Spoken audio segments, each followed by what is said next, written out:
Hello दोस्तों, नमस्ते, प्रणाम। मैं घूंघट वाली 960 अपने यूट्यूब चैनल में आप सभी का स्वागत करती हूं। तो दोस्तों, मैं सुनाने जा रही हूँ बहुत ही प्यारा सा एक सोहर गीत कैसी लगी कमेंट में ज़रूर बताइएगा। सबसे पहले आप सबसे एक हाथ जोड़कर रिक्वेस्ट है कि मेरे चैनल को आगे बढ़ाइए, बहुत ज़्यादा से ज़्यादा प्यार दुलार दीजिए, क्योंकि मेरा चैनल साल भर होने को आया है, अभी तक मेरा चैनल चला नहीं, और आप सबकी दुआ आशीर्वाद से हो सकता है चल जाए। तो आइए मैं सुनाती हूँ। मचियई बैठली सासु बहुवरिया रजकारई बहुवरिया रजकारई हो। सासु जब हमरे होरी ला जनमी है, ननदिया हम बोलाइब, ननदिया हम बोलाइब हो।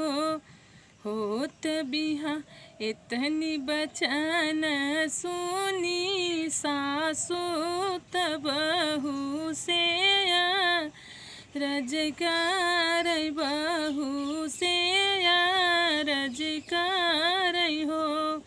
बहू मोरी बेटी सासुर के धन नई तीनी नैहर के दुलरई तीनी नैहर के दुलरई तीनी हो।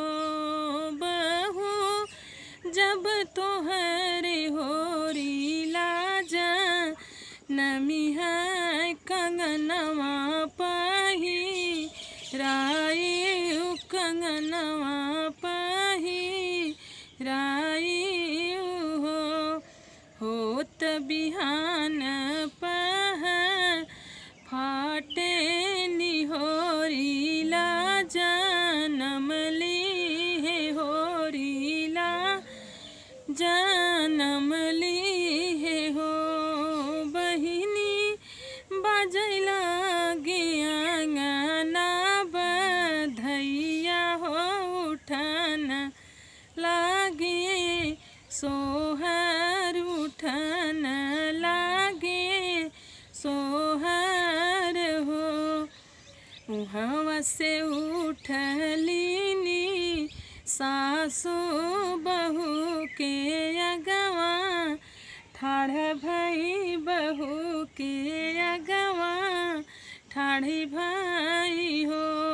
बहू मोरे तोरे कवन करार, ननदिया तू बोलावा कंगनवा पाही रावा कंगनवा पाही रावा हो। काऊ कहिए सासु लाजी लागई कहतऊ सा रम लागई कहतऊ सा रम लागई हो। सासु आजू के रहतिया का ठिन भई कंगनवा हमरा चोरी गए कंगनवा हमरा चोरी गए हो। किया सासु पर किया बहू पर डाका डकैत किया घर चोरवा हो, किया घर चोरवा हो। बहू किया मोर पुतवा जुवड़िया हो, कंगनवा के चोरायसी हो, कंगनवा के चोरायसी हो। नाही सासु परे डाका डकैत नाही घर चोरवा हो, नाही घर चोरवा हो। सासु तोरा पूत जू वड़िया हो, कंगनवा ओई चो चोरावाई हो। इच्छा उलटी जब चितवई हो ननदिया आंगन ठाढ़ी भई ननदिया आंगन ठाढ़ी भई हो।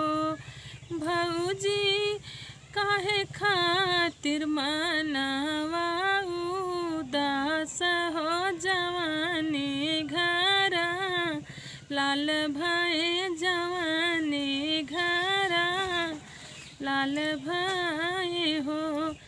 कहू कहिए ननदा लाज लागई कहतऊ सा रम लागई कहतऊ सा रम लागई हो। ननदा तोरा भैया हई जुअड़िया हो कंगनवा तोई चोरायन हो तकाऊ तोहका देबई हो। इतनी बचन सुनी ननदा सुनहि नाही पाइन हो मधुर बोलिया बोलाई हो। भौजी बना रही भैया भतीजवा हो कंगनवा नाही लेबई हो खुशी से घरवा जाबई हो। तो दोस्तों ये था मेरा बहुत ही प्यारा सा सोहर गीत। कैसी लगी गीत कमेंट में ज़रूर बताइएगा। प्लीज़ मेरे चैनल को सब्सक्राइब करिएगा, वीडियो को लाइक करिएगा दोस्तों। फिर मिलो कोई अगली नेक्स्ट वीडियो में, तब तक के लिए नमस्ते प्रणाम।